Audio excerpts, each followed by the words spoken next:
Today I got a cool piece of old electronics. I think this is from 1986.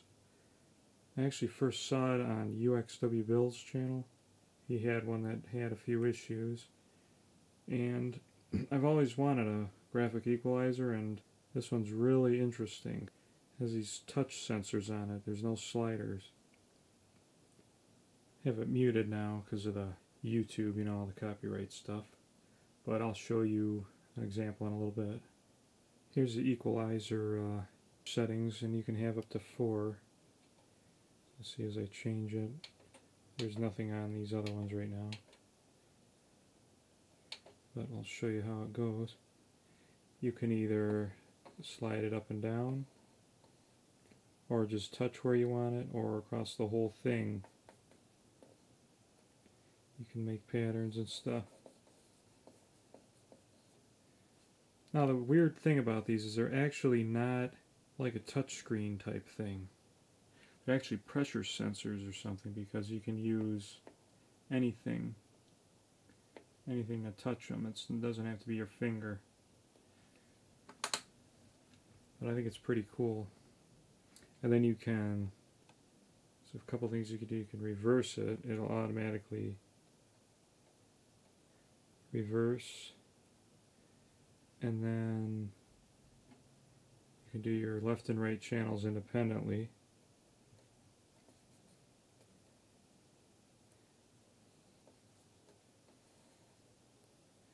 And then they'll show both of them together in different intensities. The right's a dimmer one.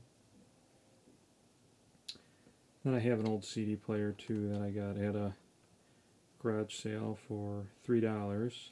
And it even came with the remote, which is cool. And I have a wave radio that I'm using this with. Since it doesn't have a CD player or an equalizer, I added my own, because it's pretty good sound without an equalizer, but for some stuff you can make it sound better. And I think what I'm going to do is I have a TV in here, and this radio only has one input. So I think, because usually you can use this to monitor and do cassette recordings, which obviously that's a little obsolete, but I can use the tape monitor function and plug another input into it, which I'll show in just a second.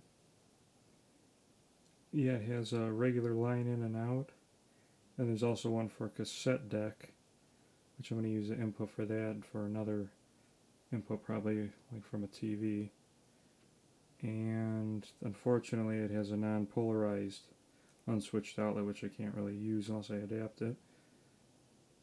But yeah, it's going to work as a input switch and an equalizer for the CD player or the TV. And I like how you can choose the floating peaks or the bars. It's pretty cool. Sometimes it's too bright the other way.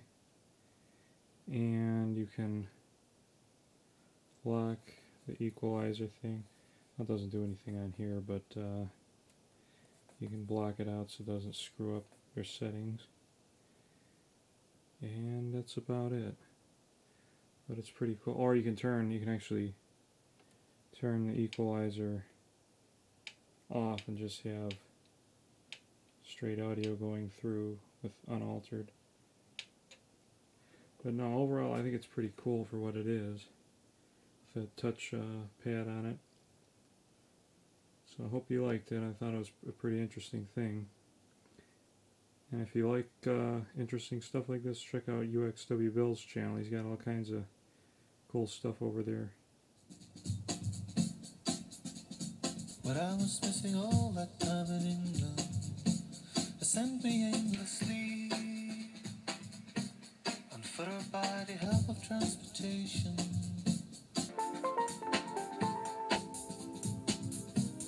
There's always something to